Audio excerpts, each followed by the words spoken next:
One small step for man, one giant leap for mankind. That's a good step. Yep. About a 3-footer. Today we have with us a group of students among America's best. To you we say, we've only completed a beginning. We leave you much that is undone. There are great ideas undiscovered, breakthroughs available to those who can remove one of truth's protective layers. One of truth's protective layers.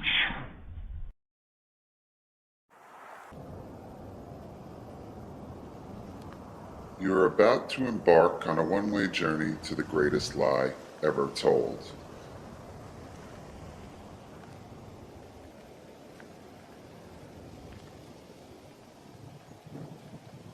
The launch pad for our expedition is the site of a Cold War-era nuclear missile base that was covertly hidden beneath the ground in Old Bridge, New Jersey. Underground silos stored the Nike Hercules nuclear warhead, and the residents of this sleepy town had no idea it was even there, for this was an age of great secrets.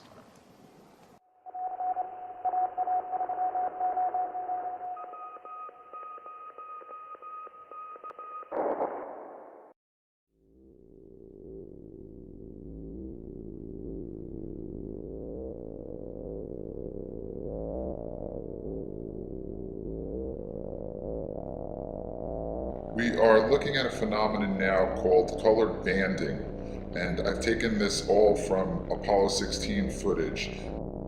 You can see that every time something goes by the camera lens quickly with any pace to it, it gets this colored banding on it. And that goes for shadows as well. I'm going to slow it down here so you can see when the shadow is created,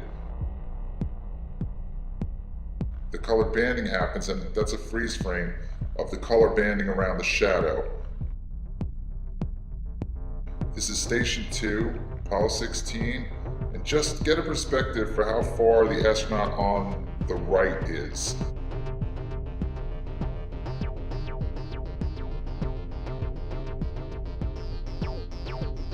And the camera we're watching this through is the color TV camera on the rover, which is controlled from Houston. And note the light source in the visor of the astronaut walking by. And now we're going to cut a little further in this clip. Pay attention to what happens. Just a very pressy side as far as the boulder goes. They're all angular. Just a very pressy side as far as the boulder goes. They're all angular. What you're looking at are shadows covering the entire location out to the horizon. I'm showing you the same clip, and there are two shadows. 1, 2. That is impossible with the sun as the light source. The only way this could be possible is if it's an artificial light source, because there's nothing tall enough there to block out that much space. And I showed you how far the astronaut is from the rover, and these shadows are covering the entire location. And this is black and white normal speed. See his backpack, light, shadow. Okay, now let's take one black and white, slow down. Also note that the image is shaking because the other astronaut is at the rover. It's as if something has fallen across the light source, causing fast-moving shadows. The banding reads on the back of the astronaut's backpack, but it doesn't read in the black zone because the lens only puts banding on things it can read, and it can't read a shadow in the darkness. If the light source is the sun, how do you block out the sun with two guys on the moon? How do you block it out? You can't block out the sun for that long of a shadow. Astronaut Charlie Duke is out there in the distance. Astronaut John Young is back by the rover. So who's causing the shadows?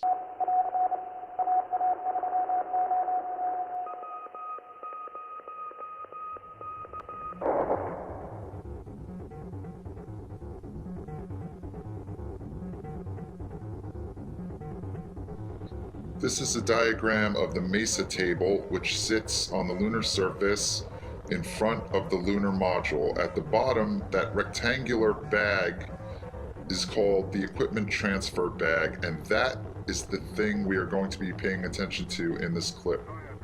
Now, on the right, you'll see the other astronaut, and he's moving away from the ship, and he's fooling around with the UV camera. The astronaut in front of you is about to turn and go back towards the MESA table and the equipment transfer bag, and when he does, on the right, you'll see the equipment transfer bag swinging. It's just swinging back and forth, and it's going at about the same pace. It shows no sign of the momentum slowing down. It's just going back and forth as if some sort of vent is blowing on it, but there's nothing that can be blowing on it if that's the moon. Because on the moon, there is no atmosphere, there's no wind, there's no air, there's no breeze that can be blowing that.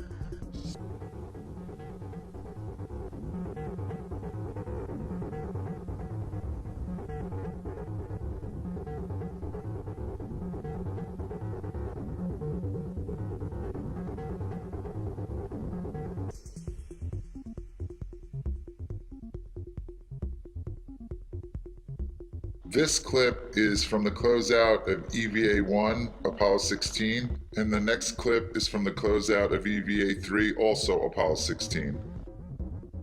And we're going to see the same phenomenon with the equipment transfer bag. As soon as astronaut Charlie Duke attaches it to the MESA table, it starts swinging on its own again, as if it was being installed right over a vent. But then it gets really interesting because I think they notice it and they discuss it and then take corrective actions.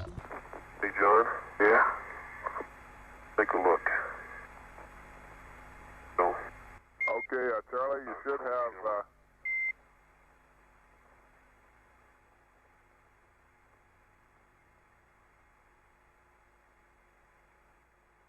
Charlie, you should have 7 Hasselblads and 3, Now you're going to see Charlie Duke take corrective action. He's going to walk over to the swinging ETB bag. He's going to remove the camera that's attached to his chest. He's going to put it on top of the MESA table, and then he's going to put his camera in the ETB bag, and then he's going to remove the bag from the straps, and he's going to place it on top of the MESA table so it's no longer swinging from the straps. And there's obviously a voice we can't hear organizing the charade-like diversion you are about to see. Where's the bag that the good old UV? Hey, Charlie, did you throw my camera away? No, I didn't throw your camera away. Where is it? Over there? Yeah. Okay. The bag that the what? The bag that the what? He's obviously hearing a voice we can't hear who's telling him what to do.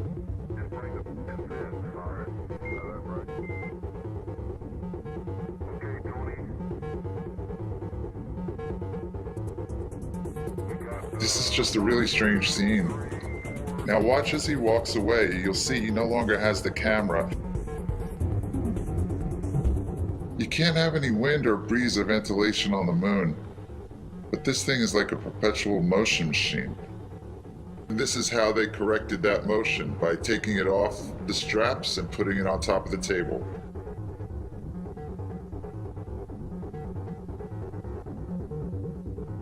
Okay, now let's go back to the first clip from EVA-1 again, and you see the bag swinging on the right. I'm revisiting this, not so much to look at the bag, but that strap in the right-hand corner that hangs down from the ship. Keep your eyes on that strap because it's about to get hit by an object. What are we going to do with this thing? Can we throw it away? Leave it under the... Throw it away, it's empty. Pull it straight up, there you go. That crummy thing. Well, that's okay. Yeah. So the strap was hit with momentum, but it exhausts the momentum and it slows down, and it practically comes to a complete pause. And that's the reason I'm showing you this, to illustrate the fact that you can see momentum acting naturally in this clip. Let's take another look at it. But notice how that strap responds to gravity and responds to the momentum dissipating, whereas the ETB bag does not. It goes at a steady pace throughout both clips from EVA1 and EVA3.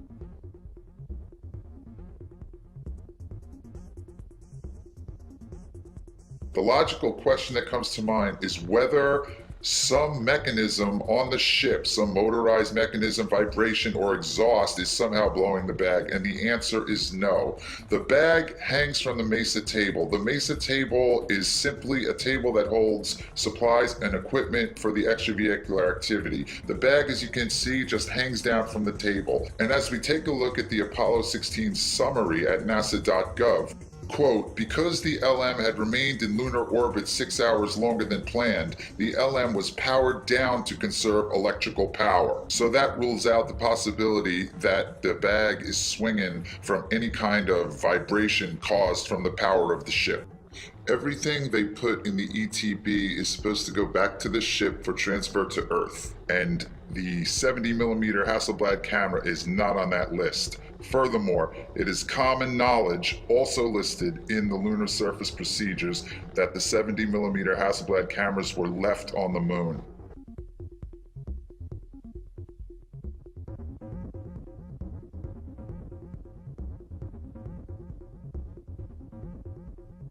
Charlie Duke was responsible for attaching the ETB by the straps to the SRC table at the Mesa. It specifically says the ETB is supposed to hang from that table. Charlie Duke is not supposed to touch that bag again or have anything to do with it for the rest of the mission until they are back in the lunar module. John Young has the responsibility of taking that thing off the straps and attaching it to the conveyor when he is entering the lunar module, and then the procedure calls for Charlie Duke to unhook it at that point. Hey, Charlie, did you throw my camera away? No, I didn't throw your camera away. Where is it? Over there? Yeah. Okay. The bag that the what? What's going on right now with him removing the bag and then putting it on top of the table is a total break with protocol, and any break with protocol is by definition a contingency plan, and that's why Charlie Duke and John Young seem so confused in this scene. We got 1, 2, 3, 4, 5, 6 Hasselblads, 3 DACs, FWC, and a CRE. The maps, various other things. Various other things. The problem with various other things is that various other things are not listed on the lunar surface procedures. Various other things directly refers to the camera, which he just stuffed in the ETB. Okay, let me drive this up the hill. Okay. This is a lie.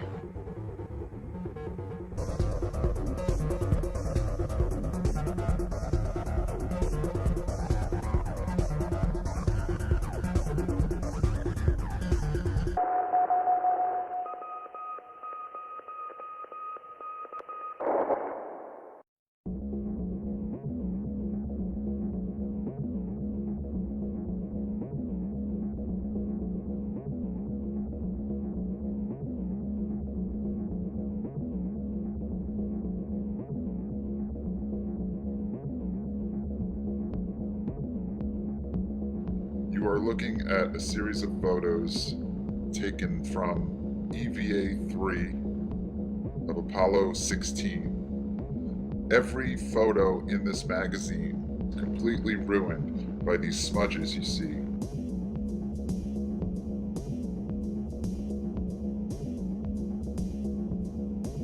At the bottom of the images, the number 39. That identifies the camera these were taken with.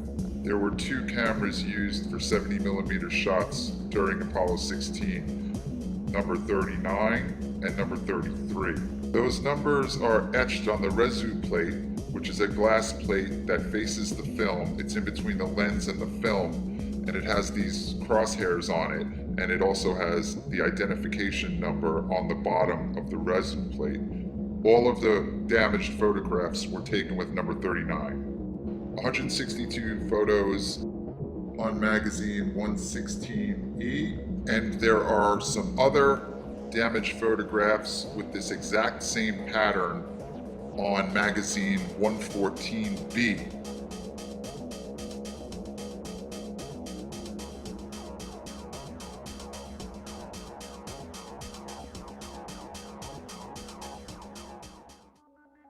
So you've been looking at the cover of the Apollo 16 technical debrief document, and I want to draw your attention to the commentary on this issue. Quote, "The cameras worked nominally, even though we got them real dusty, and it was hard to see the setting after the EVAs. We wiped them down with a wet cloth inside and changed the film outside. Not only that, I guess according to the photo guys, we got some dust inside on the residue. The camera still worked, although it left a couple or 3 streaks across the film."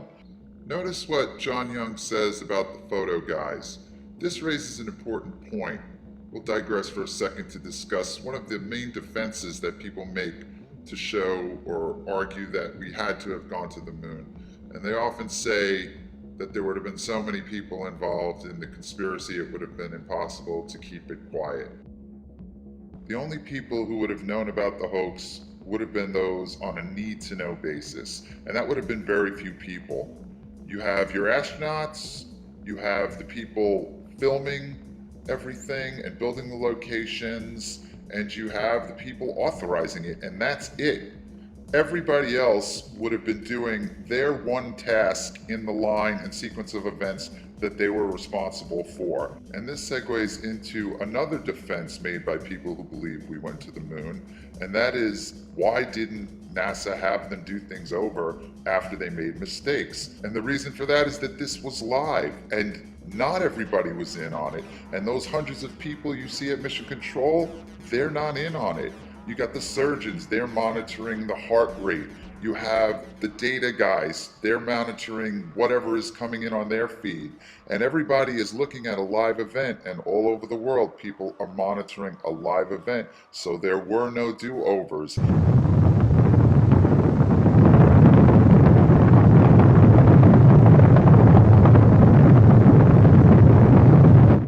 Going back to what John Young said, by way of illustration about the photo guys would have received the film. The film couldn't be developed on the moon. It had a chain of custody. That had to take place, and those guys were not in on it.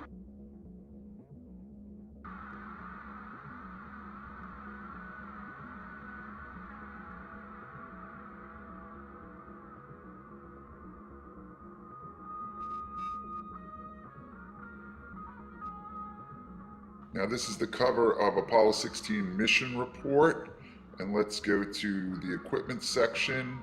Paragraph D, the residue plate on the lunar module pilot's 70mm electric data camera was smeared during a magazine change between extravehicular activities 2 and 3. Charlie Duke indicates that they wiped the residue plates down with a wet cloth inside the cabin in between the EVAs. When they were done with their work on the moon, they would go back into the lunar module, seal the hatch, repressurize the cabin, and camp out for the night until the next day, when they would continue the mission on the second EVA and then the third EVA. Now let's take a look at the Apollo Lunar Surface Journal, and they are taking their cue from the debrief and from the mission report. In the brackets, their explanation states, "Each frame on magazine 116E shows a set of smudges. Detail of the smudge pattern change only slowly from the beginning of the magazine to the end.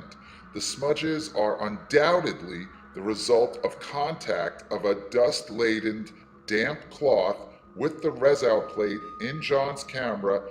So NASA, the astronauts, and the Apollo Lunar Surface Journal all march in lockstep, alleging that the stain happened inside the cabin in between EVA 2 and 3.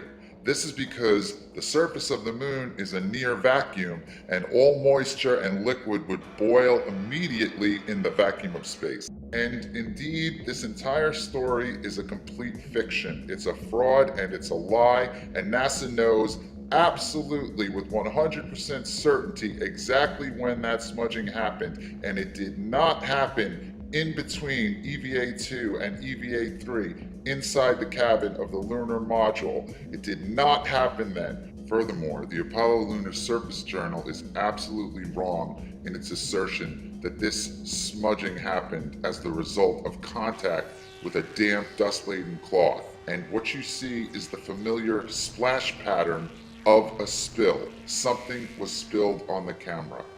This is a picture of the index for Apollo 16 from the Apollo Lunar Surface Journal at nasa.gov. And when you come to Geology Station 8, you'll see below that traversed Station 9, and instead of Geology Station 9, it says the Great Sneak. And when you click the Great Sneak, it brings you to Geology Station 9. And this is where the magazine change happens. Did you say both change? Yeah. Okay. Tony, I don't have a black and white left. I'm gonna run off a couple, John. Okay.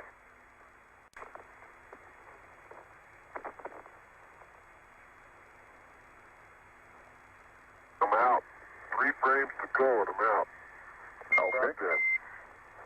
Okay, magazine, Bravo's got something in it. A few frames. You used about 50 on it yesterday, and we can use magazine Delta. Both put color on. Is that okay, Tony? Okay, that sounds fine. Let's put Bravo on John since he doesn't shoot while he's driving. And here are the final 3 shots taken with 107C directly at Station 9 during EVA-2. And these are not marked by the smudges. Concluding that magazine at Station 9, none of them are marked by the smudges. They are absolutely perfect.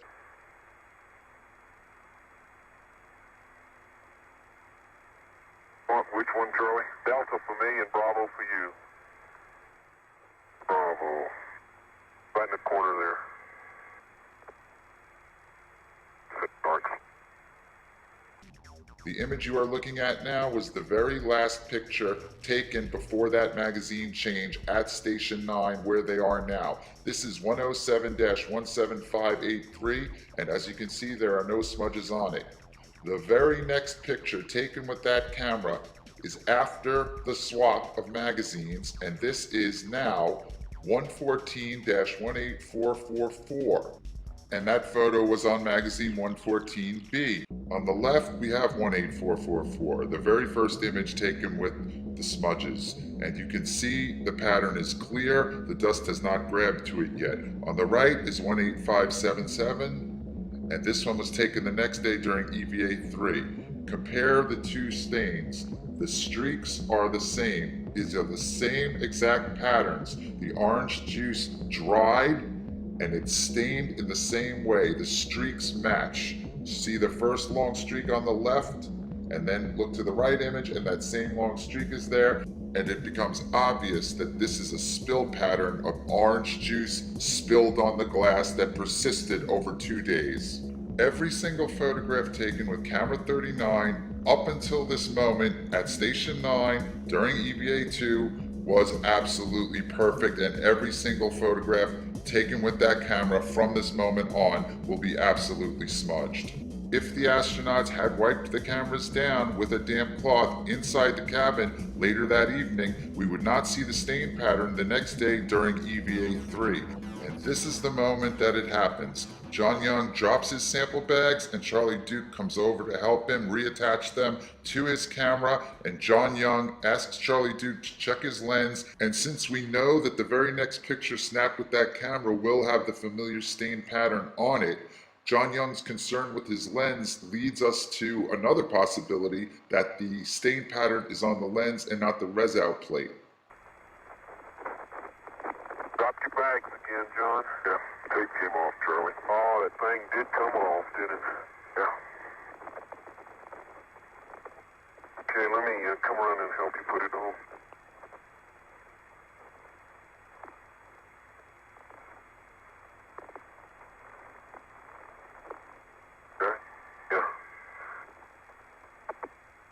tape's still there. This thing just peel off on the tape.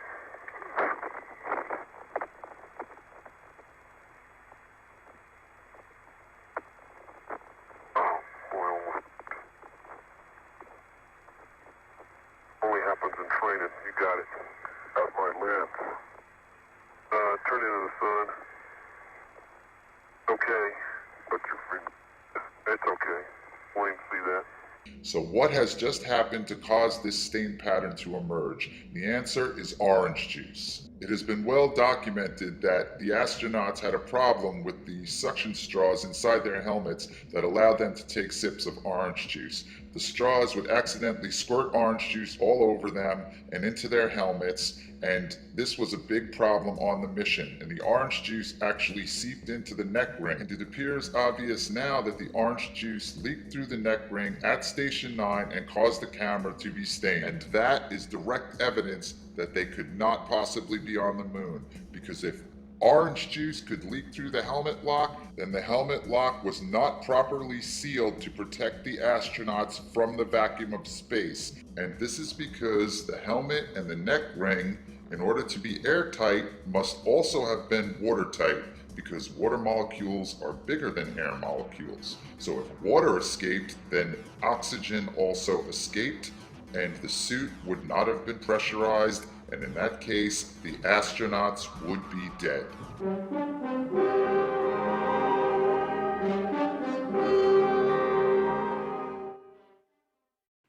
To better understand the purpose of a lunar spacesuit, let's let our friend Andy Astronaut demonstrate the hazards lunar explorers will encounter.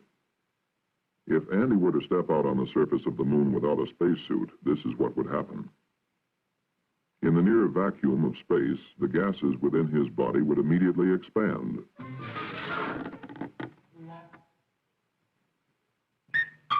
His blood would appear to boil from the rapid expansion of gases coming out of solution in his bloodstream. And he would soon feel the effects of another condition of space, lack of oxygen. After 20 seconds in a vacuum and without oxygen, Andy would be trading in his astronaut wings for a more permanent variety.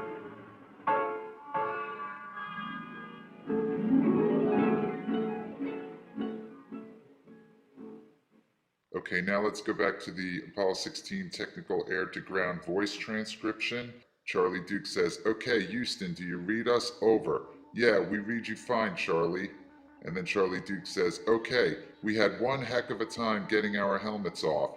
It turns out that this orange juice is the best cement you've ever seen. It seeped down in between the seals and the helmet and the ring, and we couldn't get the thing unlocked without a great effort."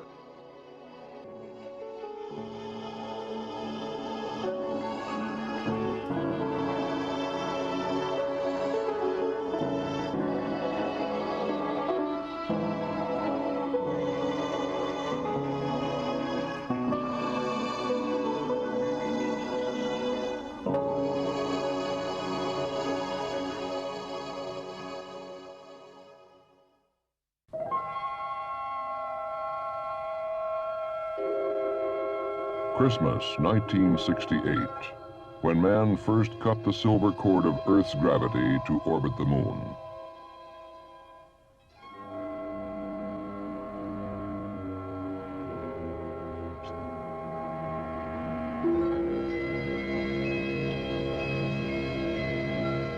In the year 1675, Sir Isaac Newton was asked by his fellow scientist, Robert Hooke, how he had accomplished so much.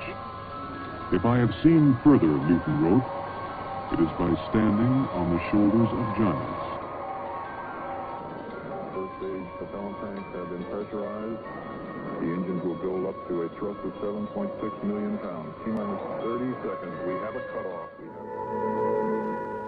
May 18th, 1969. We were almost ready. Man had orbited the moon once.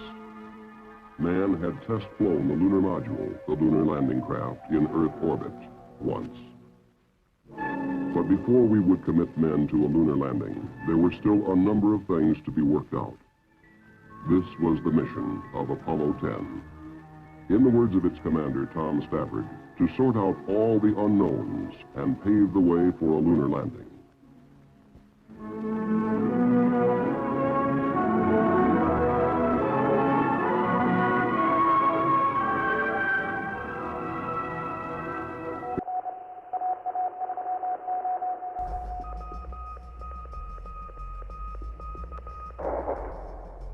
In the first three segments, I'm quite certain about the conclusions that have been drawn, and we will return to the heavy artillery in the final segment. But for this segment, I want to sort out a few unknowns. And these are pieces of information that I've discovered which are of peculiar interest to the entire moon hoax culture. Now, I am not the first to suggest there's some sort of Geppetto character in the rafters above, pulling the astronauts by some sort of harness with fishing wire. Like, why does Charlie Dude want John Young to push on his head here? Oops, here we go again. Give me a help.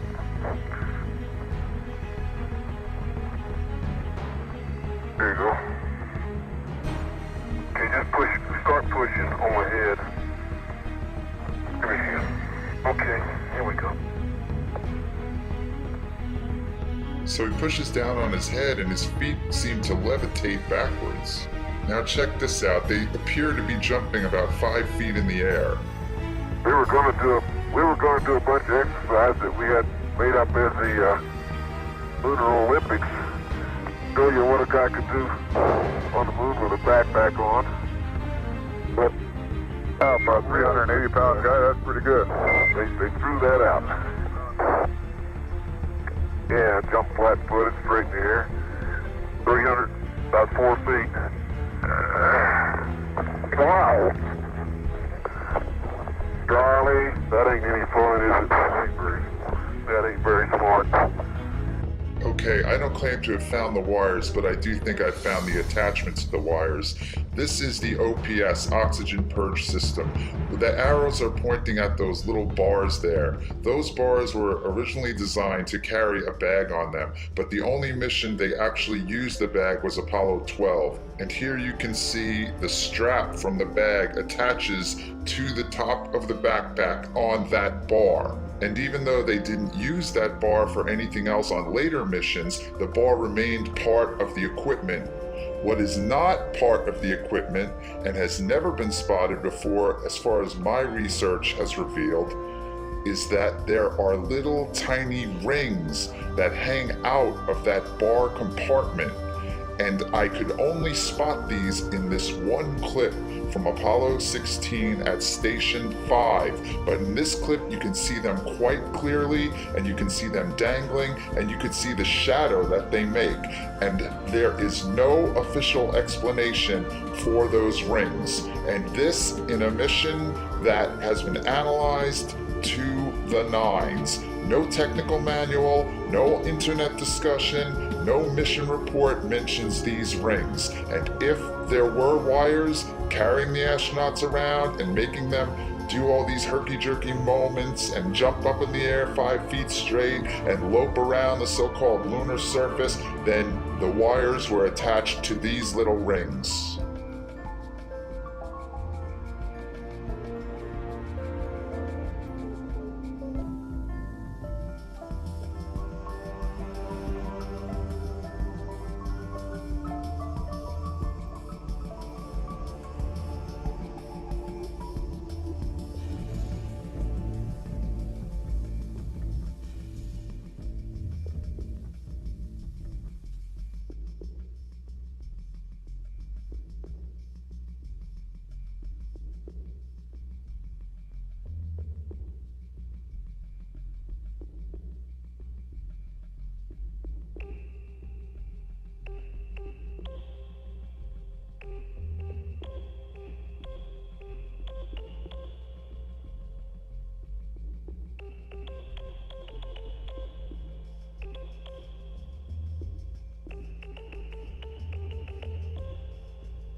So we pick up the action on EVA-3, Apollo 16, and the astronauts have just returned from House Rock, which is that big rock they were gallivanting in the beginning of this segment.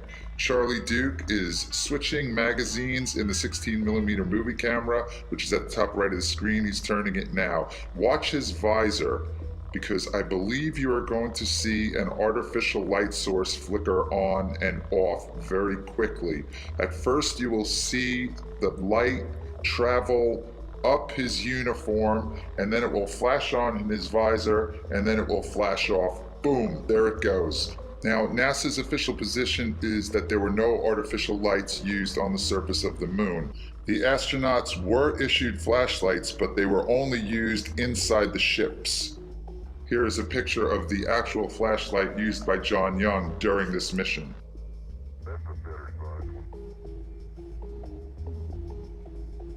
Watch the beam of light travel up the spacesuit. It will go on his left shoulder and then swing over towards his right shoulder, under his chin, and right up into the visor.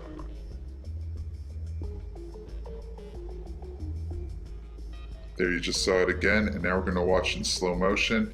Just look to the right of the arrows, keep your eye below the visor, and watch the beam of light. There it is, and then into the visor. Boom. The light source is below the horizon. It's coming from underneath the shot, not above it.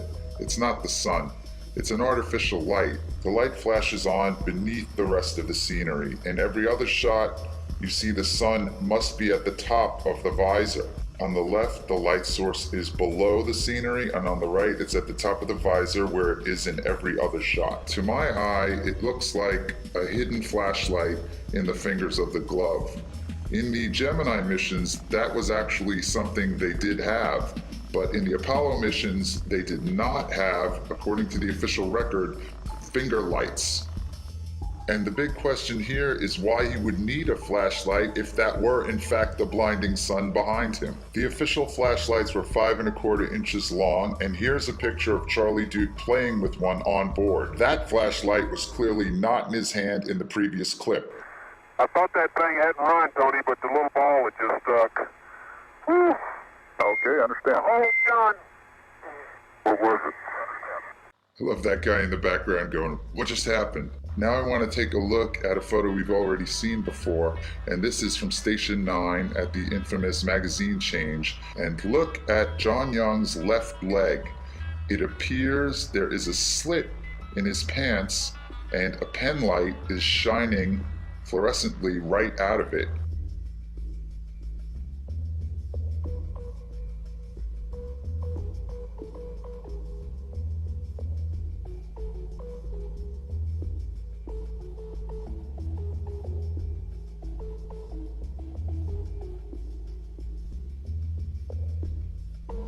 While we are taking this pleasant little journey across the so-called lunar surface, I just want to take a moment to actually praise the astronauts involved with the Apollo missions, and all astronauts, to strap themselves to these rockets in the Cold War on a mission to try and change the world, to try and inspire the world, and to try and avoid a real war. This was an attempt to project technological superiority, and if it could be done without firing a shot, then great, more power to them. And the astronauts have my utmost respect, and it really makes me mad when I see some of the other hoax researchers harassing the astronauts. These guys were operating in a chain of command during the Cold War, and they deserve our respect and gratitude.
You see, the vibration of my voice box makes the air vibrate between us. Then when the air vibrates your eardrum, you hear what I'm saying. But maybe you've seen a demonstration of a bell under a glass jar. With normal air inside the jar, you could hear the bell clearly. But when the vacuum pump drew the air out of the jar, there was nothing inside to carry the vibrations of the bell. Nothing until the air was let back into the jar.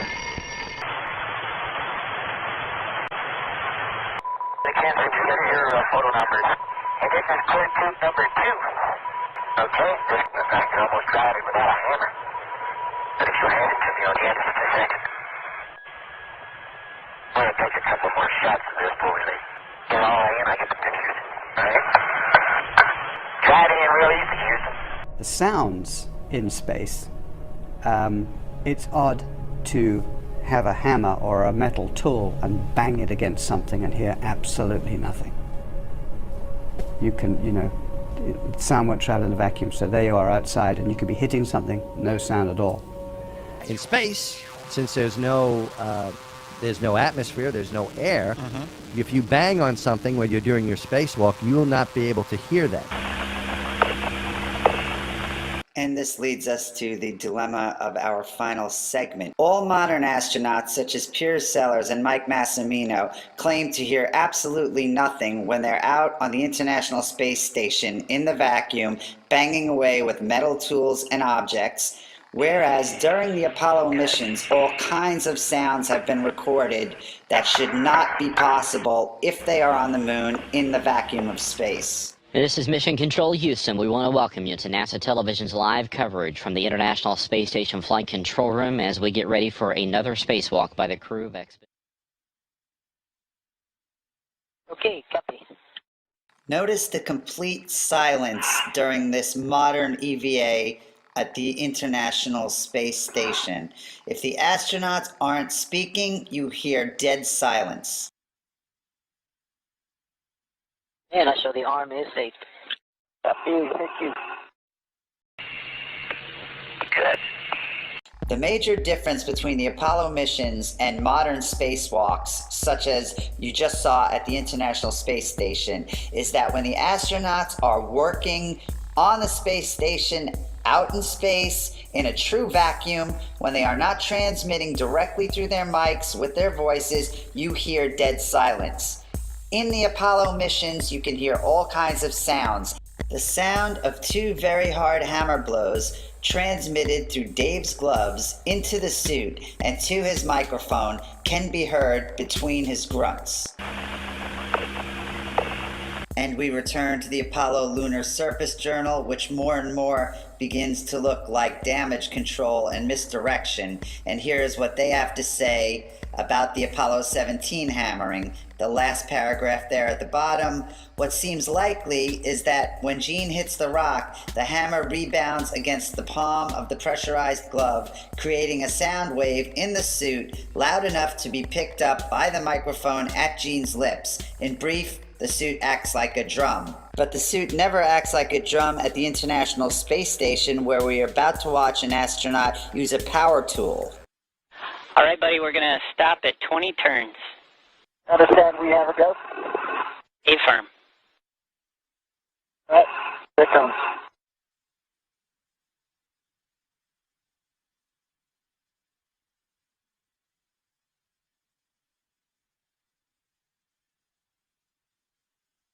Total, utter silence, which is exactly what you are supposed to get if you are in the vacuum of space, and it is exactly what you get in all modern spacewalks. Now let's return to Apollo 12. Okay, you're almost driving without a hammer. But if you hand it to me on the end of the second, I'm going to take a couple more shots of this before we leave. Get all in, I get the pictures. Alright? Try it in real easy, Houston. That does not sound like the spacesuit acting like a drum at all. It sounds like a metal hammer striking a metal object repeatedly with authority. Pictured is Alan Bean during Apollo 12 striking a metal core tube into the so-called lunar surface with a metal hammer.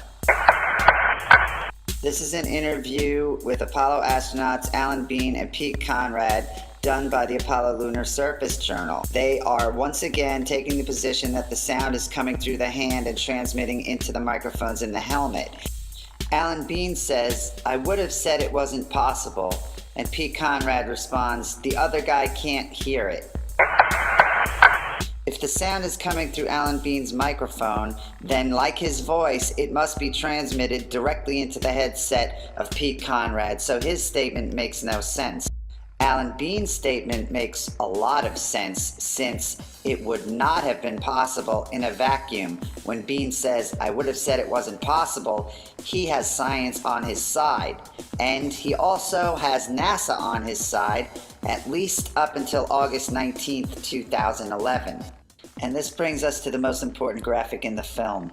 This is a web page that has been disappeared from the internet by NASA as of August 2011.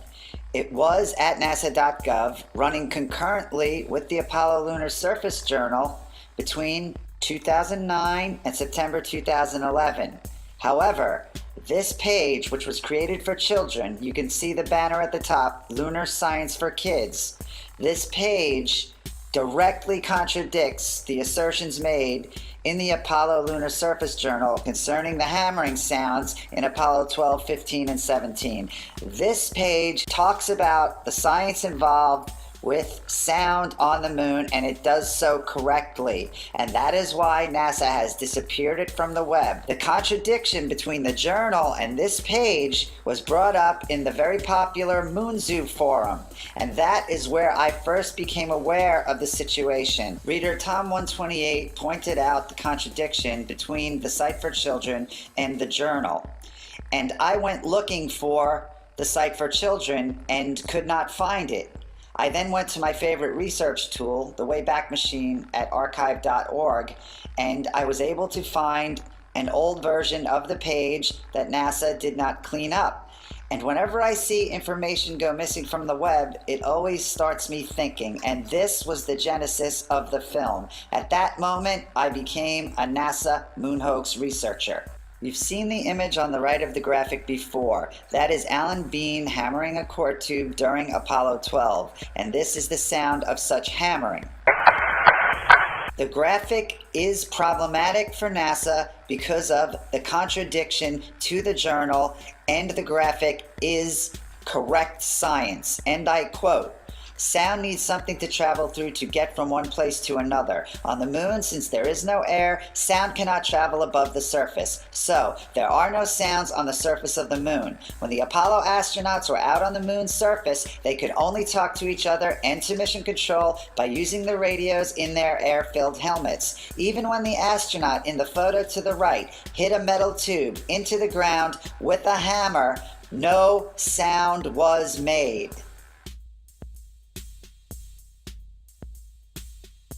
All of the sounds so far analyzed were made by the astronauts as they were handling tools, but now we are going to analyze some sounds that are made a distance away from the astronauts.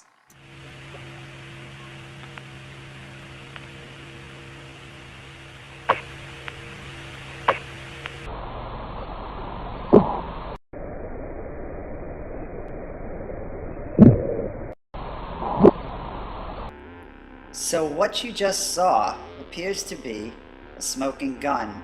That scene, which was broadcast live to the world during Apollo 15, shows astronaut James Irwin. He takes this cord or band off of a canister, and those canisters are in the mesa table, which Irwin is standing in front of. He unravels the cord, which has two metallic locks at the end of it, pictured here. They look like bullets. He takes that off, he unravels it, he reaches back with his right hand, and he throws the cord away. Let's take another look at it.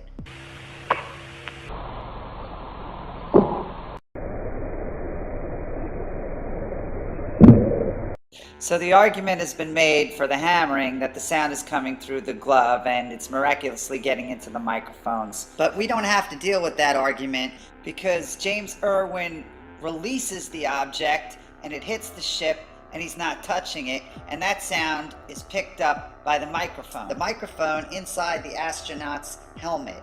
And you can always tell that that's the microphone in play because you will always hear the sound of the suit air supply system in the background whenever the astronaut is transmitting, and you will hear this sound remain on for a split second after the astronaut stops transmitting. You ain't better believe it.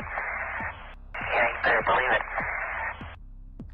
Both the outside of the ship and the inside of the ship in the cabin are in the vacuum because the lunar module does not have an air hatch. So when the astronauts leave the lunar module, it is depressurized.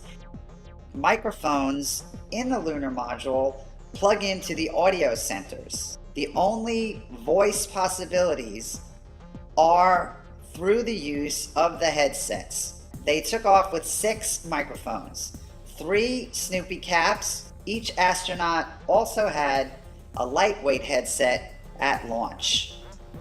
While they were on the moon and the suspect audio event took place, they were wearing their Snoopy caps. Communication cables, which are the umbilical cords that the astronauts plugged into while in the lunar module, as you can see from the checklist, were stowed prior to EVA. Also, looking at the same exact checklist, we can see that the lightweight headsets were also stowed prior to EVA. So, there were no live microphones inside the cabin. So now let's take another listen, and we will slow down the audio so you can hear the air supply unit remain on for a split second after the object hits the ship.